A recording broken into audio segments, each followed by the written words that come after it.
Let's pick up from the short video of the Pistons dry fast.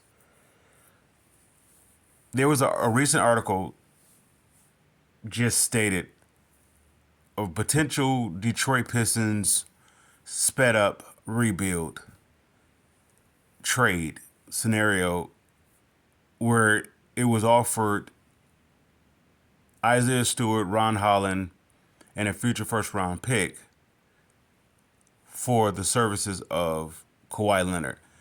Now, the reason why I will be there's a yes or no to this and a no and yes to this. If I were to go yes to no, I would do the trade if the Pistons were seeing if there's a problem with Stewart's role. What I mean by that, the role that they're asking him to do versus the pay scale. If they think that he's getting overly paid for the role that they asked him to do, then I can understand why they would want to move on from him. More specifically, because they have, in the upcoming years, they have to make decisions about extensions for Jaden Ivey, Duran, Asar Thompson, and even possibly Ron Holland. I get it. But if the cap goes up, then the $15 million per year is not really much of a factor. So if that's the here and now move, of destruction of the team, or they're concerned about their future, then I understand why they will move on for Stewart. But the no department of the trade would be, I wouldn't trade Stewart or Ron Holland. The first round pick, yeah. But those two, because those are complementary pieces for the likes of Kawhi Leonard. Kawhi Leonard, maybe 5 years ago, will be known as a defensive juggernaut, or he'll have the onslaught of a defensive-minded player. That's 5 years ago. With those two on the team, that makes his job less stressful or less demanding. So that's why I would say no to it. Another reason, if Duran had in his game a 12-foot jump shot that was at the range of, let's say, 78 to 82%.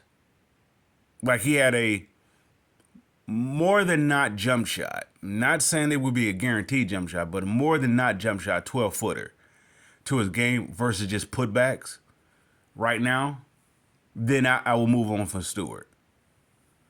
Because Stewart is hard to replace. In my book, he's hard to replace. He's more than just a body, or more than the strength of the team. He's more than that. He brings so many different tangibles to the table because his game is constantly has evolved, and even to the extent of him being the longest tenure to the team, or you could say that his role has drastically changed. And every time that there was a new coach, he accepted the role. He accepted the challenge. You can't replace that. I mean, well, you can try to find it once you let it go, but once you got it, you better keep it. So the money that he's getting paid for, the $15 million, if that's a factor, they might as well eat that. They should eat that and reserve him. Now, if early on in the season I was saying trade him and before the season I was saying possibly trading him and the likes of a contract of Tim Hardaway Jr. for an All-Star, because I was looking at as Cade needs the help. But what I'm thinking is, what I have been thinking, and I've been going up against it from time to time, Cade is not the face of the team. They may make him the poster boy for the team, but he's not the leader of the team. And then what I mean by that, he's not the guy that you put everything on his shoulder and he'll take you to the mountaintop. He's not built like a LeBron James. He's not built like a Kobe Bryant. He's not built like a Grant Hill. He's not built like these guys that I won't even say Grant Hill. Take Grant Hill off the table. But he's not built like an Allen Iverson.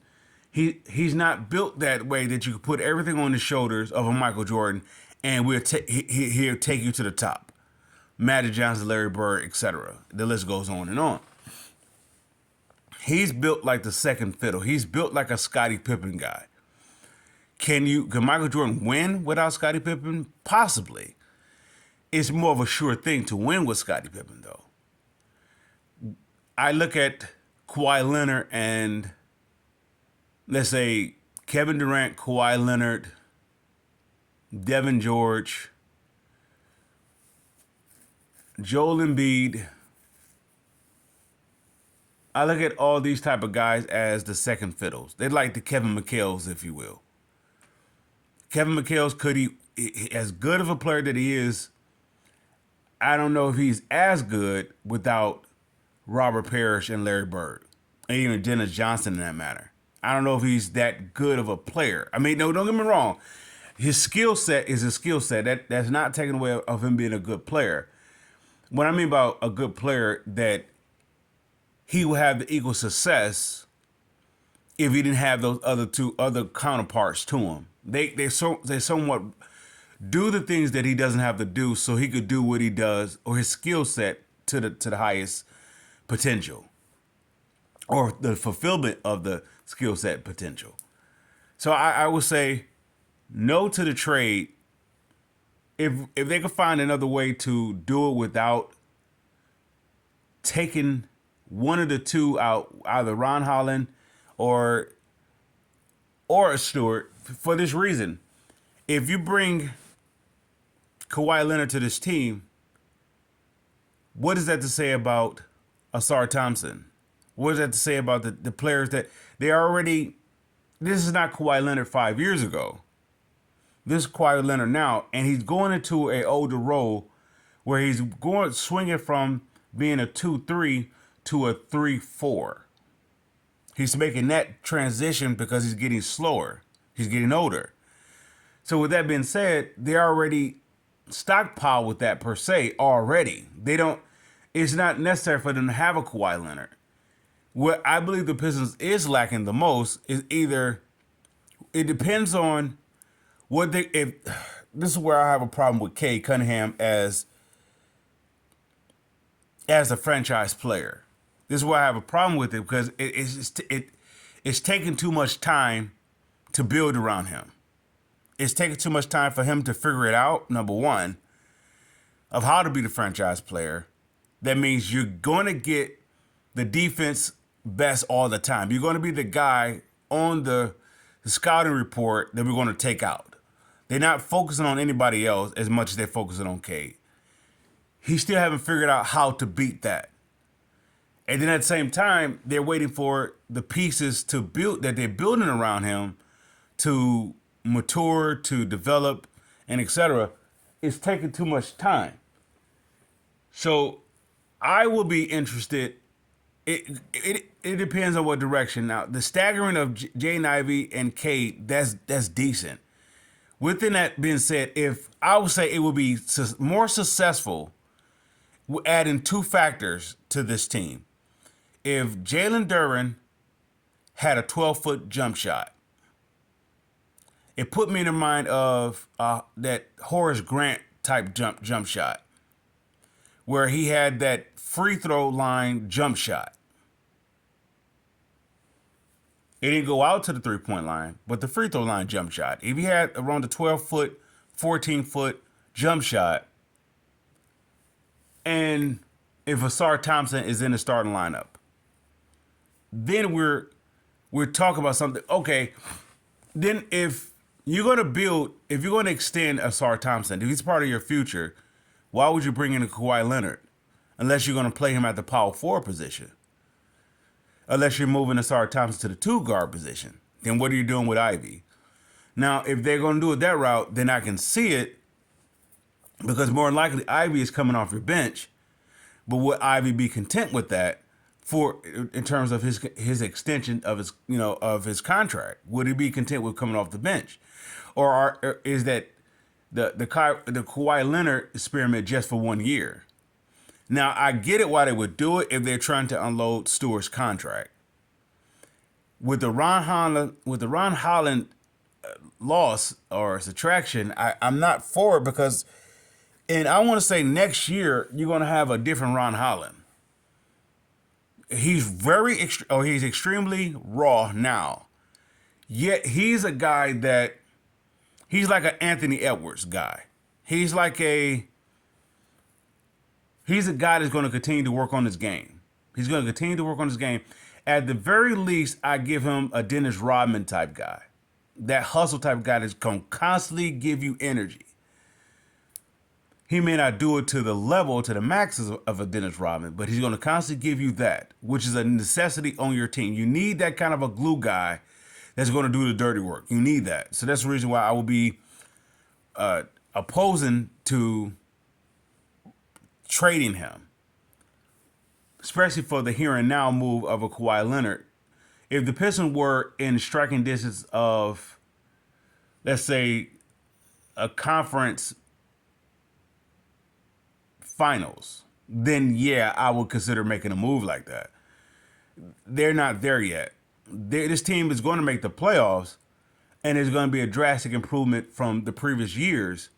Yes, they're not ready for that type of move for the sake of what they're giving up. The first round pick, that's not a problem. Even it would be some consideration for Stewart for the cap situation. I get it. Outside of that is a no deal for me. I'm looking for a low risk, high reward type move. There may be let's say 8 to the 12th guy, maybe no 7 to the 12th guy on the end of somebody's bench that I'm looking to, maybe even I would say 7 to the 12th guy on someone else's bench that is going to help me out, low risk, high reward now. I'm looking for that type of player, or the player, or the team that is trying to unload this player that they're looking to get back, like fill-in players, where their contracts is basically 1 year, or they can cut it within the process of the remaining of that year. I'm looking for that type of trade. So if, let's say for example, if Nikola Vucevic was available for such, and I don't have to give up Duren, I don't have to give up Stewart because, well, Duren, I don't think they would need him or will want him because he's going to be up for a contract extension unless they're going to use him as a rebuilding process. I could get it for Chicago perspective of that. Other than that, I don't see them needing Duren. Yet I can see them needing the $10 million. I can see them possibly using a contract, say, such as Paul Reed, who is contract is, I don't think is guaranteed next year, and the remainder of this year is pretty much going to be like 500,000 or less. Not 500,000. It's going to be a minimum amount or less. So I can see them taking in a player like that, maybe a draft pick for Nikola Vucevic. I can see that where they're looking for draft assets, draft capital, as well as they're looking for money to get them out of the hole of the tax or the, I don't know if they're up under an apron to get from up under there. So I'm looking for a lateral move in that direction versus going after Kawhi Leonard for the state, because I don't think the team is built for that. Yeah, the article states that if they want to speed up the rebuild, it still will be a rebuild because Kawhi Leonard is at the end of his career. He's not at the beginning of his career. I don't even know if I think he's at the end. Maybe he's in the middle or towards the end of his prime. I don't even know if he's at the middle. I think he's at the latter part of the middle towards the end of his prime. Can he give you some good services? Yeah. He's a good piece. Let's say what he was to Toronto when they won the title is what he is to another team. A team that is on the cusp of winning, he's worth that type of trade for. If the Pistons were above 500 team, not just record-wise, but just as their play, let's say, for example, when they played against New York, Kawhi Leonard wouldn't have been the piece that they was missing. They would have been asking Kawhi Leonard to do too much. So if they can compete for the likes of the New York game, that was the only game that was handily an upsided game against the Pistons. If they would have been able to compete with them like they have been with everybody else so far, then that trade could be made. So that's a yes and a no and a no and a yes on that article, or for that article for Kawhi Leonard, that in trade for Ron Holland, Isaiah Stewart, and a future first round pick. In other words, they was talking about the Pistons speeding up their rebuild. They don't have to. They already sped up their rebuild. The rebuild is already sped up. They're right on course to be in a 500 club, which is the goal, to be a 500 club. A lot of the people were saying 35 wins, 20 wins, lottery pick. The goal was 500. Once you get to 500, you can go from being bad.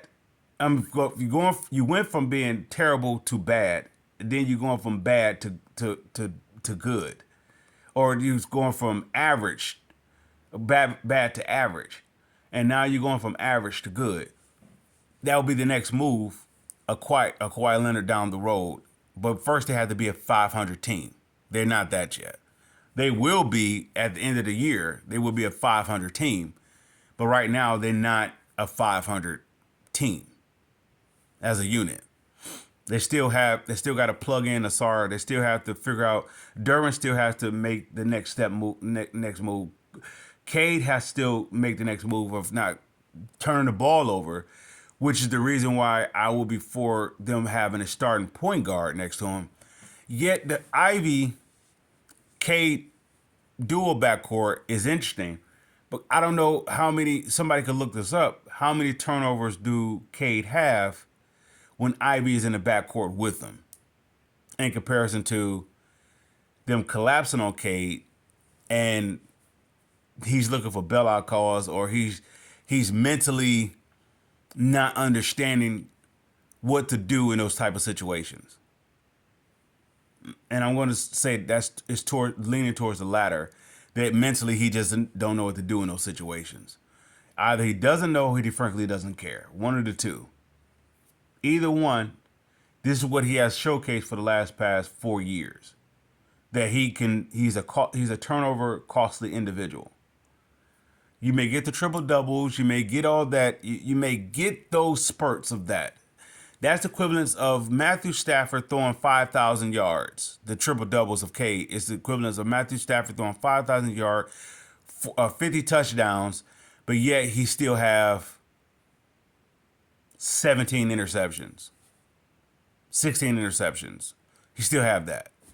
So what's the point? You can't get past being average, or you can't even get up to, you can't get past the point of being average if your star guy is costing you. So either they're going to have to take the responsibility out of his hand, which makes it that he becomes a decoy, or he's going to really have to mature or make a big leap of learn how to adjust to how to go up against such a defense as that. Being on the Scouter report as the guy. One of the two things is going to have to take place. Either he's going to have to take the step forward, not wait for it, take it, and overcome that defensive pressure, the defensive focus on him, or that they're gonna have to add another piece to help him out. Which if they add another piece to help him out, I would say the K experiment is a complete failure. If K still need more help, now he is the cause of the reason why they're not going forward. Because the way the team is assembled now, you are an average team. You're a 500 ball club. You're an average team. That should be good enough to get to the playoffs with a guy that you're paying a quarter of $1 billion to. That should be enough. He is the guy to get them over from being average to good. He is that guy. But the only way he could be that guy, he may have the numbers to be an all-star, but I would disagree because if you average in 7 turnovers a game, you're not the guy. That's equivalent of a guy who's putting up triple doubles, but in the crucial moments, if you were to foul him and put him on the free throw line, he can't hit free throws. Karl Malone per se. He will fit in that tier. He a guy that can get you there, but he can't get you over because he can't. He has the one weakness to his game that the team is going to target. Put Karl Malone on the line. The reason why Shaquille O'Neal was able to win is because he had a Kobe Bryant. He had other components such as a Glenn Robinson or he had a Ron Harper. He had different other components, not Ron Harper, but he had a different other players that help balance out Shaq or putting Shaq on the free throw line. Shaq can get you 70 points. But if you were to foul Shaq and put him on the free throw line when the game was on the line, you're going to lose. Lakers are going to lose. Kobe Bryant was that kryptonite to that type of mission. You couldn't game plan on both. Kobe Bryant was too relentless for you to focus on fouling Shaq and in those crucial moments putting him on the foul line. Kobe Bryant was attacking you, and he was attacking like 3 or 4 different players at one time. Or you can say 3 or 4 of the opposing team best players at one time. So that's the reason why the Lakers won, in my opinion. But that's the equivalence of what I'm saying about Cade. If you put Kobe Bryant next to Cade, then you can win, which I think they have that in Ivy. They have a Kobe Bryant, Allen Iverson, Isaiah Thomas-esque type player in Jaden Ivey. He will be the first one out of all the extensions to be given. That will be the first guy that I'm running to give the extension to. Just based upon his one decision alone, how he improves Cade's game. Jaden Ivey alone improves Cade Cunningham's game. Jaden Ivey, and I'm not talking about Jaden Ivey that he may be inconsistent with his jump shot. His overall improvement or development this year. That started with the offseason of his personal dedication to, I'm going to say, Jesus. That once that focus is there, knowing that it's like let me say it this way. Once you get Jesus, you get this undeniable love. You get this undeniable fulfillment. Right? And now everything becomes like cakewalk. That now his soul can be free to just mature. Jesus is like this, he epitomizes spiritual liberation, or he emphasizes spiritual liberation. Without the individual meeting Jesus at the water, or meeting Jesus at the cross, because at some point you're going to have to pick up your cross and fight through adversity. There's no better example than someone who did it before you. When Cade gave his life to the Lord, that's what he received. With that, now he can be the face of this team. No, he can be the individual that carried this team. But I'm not saying he's going to carry it by himself. It's so many players on this team that's similar to him. I'm going to say Asar Thompson. I'm going to say Ron Holland. I'm going to say Paul Reed. I'm going to say Marcus Sasser. I'm going to say Malik Beasley. I'm going to say I'm missing someone. I'm going to say to maybe a portion or a percentage, I'm going to say Fontecchio,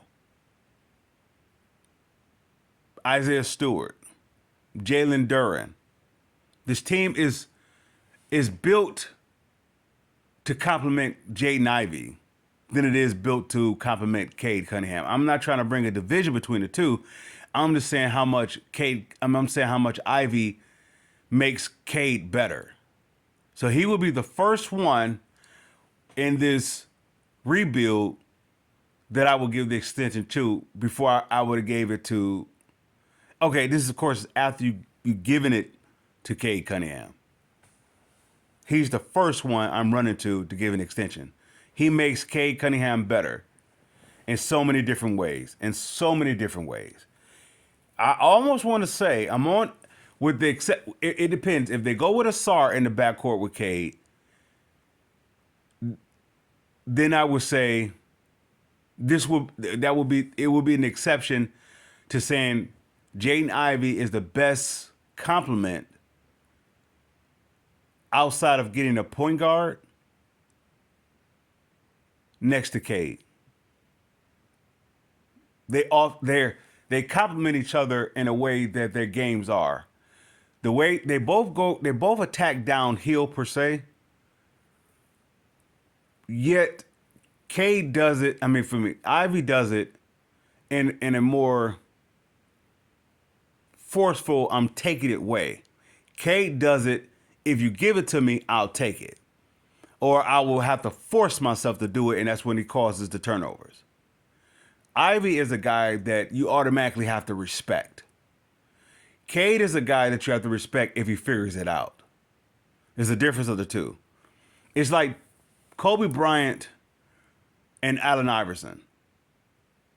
Kobe Bryant is a guy that either one you don't really want to check per se, one-on-one, because you're going to have your problems with him. Cade is more so like a technician. He does not polish technician. So he put me in mind of a Kobe Bryant per se. Kobe gonna hit you in so many different ways. With Iverson, he's in constant in assault towards you. I mean, he's constant going downhill. He's relentless. He's coming at you constantly. That's how Ivy is. So with that, that's a perfect complement one to another. Can you imagine Iverson playing with Kobe Bryant? There's not enough basketballs to go around, yet there's no way you could check both of them. I don't know how it would work. And that's what Cade was saying in the beginning, how it will work with Ivy. Because they both needs to have the ball to be efficient, but I can also see both of them playing off of each other if they respect. Yeah. So I want to say that the Cade and Ivy situation is Allen Iverson and Kobe Bryant. They can figure it out. It's just going to take some time. Yet, if they figure it out, you probably couldn't find a better backcourt than that. You couldn't find a better backcourt than Allen Iverson and Kobe Bryant if they figured it out. Even I would say I would take that over Magic Johnson and Michael Jordan. Of course, you could say with those two, there's a height differential. But the tenacity that Kobe and Allen Iverson have, they're gonna come at Matt, regardless of the height differential. They coming at you.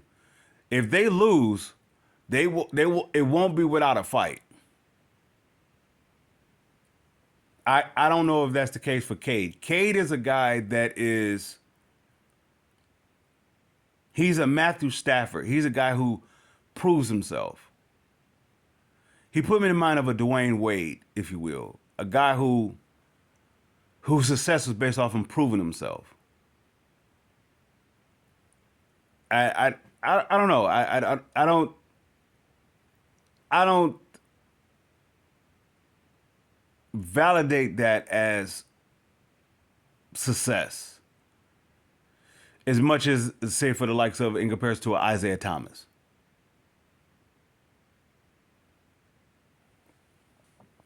Dwayne Wade was proving that he was just good as Carmelo and LeBron. He was proving that I'm just as good as those two. I fit among that. And I don't know. I don't think he was.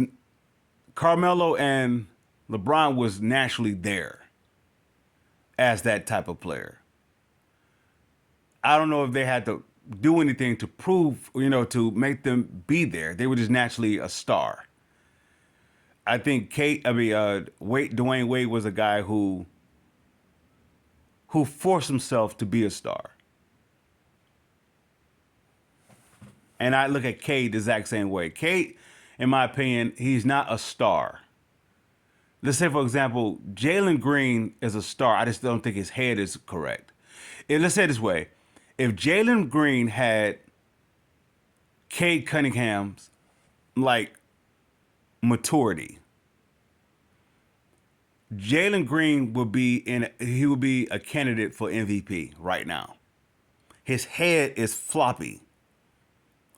He's too immature, and it's gonna take us some time to figure it out. He may have to fall on his face a few times, maybe a few injuries. Not saying I want injuries to happen to him. A few setbacks where it slows his head down to make him take a step forward, or he can speed up that process by allowing Jesus Christ to come into his heart, and Jesus will take him on this transformation course. Anyway, with that being said, that's what's taking place with Ivy. I would say that Jalen Green is a step in terms of immaturity, the step higher, no, lower, step lower than Ivy. Yet he is lower than Cade. I mean, Ivy is lower than Cade. So Ivy accepting Jesus is balancing him out. If you notice, his game is learning how to when to pull up, when to speed up, when to go down, when not. His game is more polished. You can say he worked on it. I'm going to say that's the impact of the spiritual growth of an individual life. Once their life comes out of darkness, everything else becomes a cakewalk. There's no exception to the rule. Every individual person on this earth is have access to this spoil, if you will. They have access to the abundance of life of Jesus, where he makes everything better. And that's not a selling point, that's not a recruitment point or a convincing point. It's just what it is. He makes everything better eternally for that individual. Everyone is welcome to this spread. There's not first come, first serve. It's none of that. Everybody has their equal share, and it's more than enough for every person. With that said, we conclude with that. Pistons fans, I salute.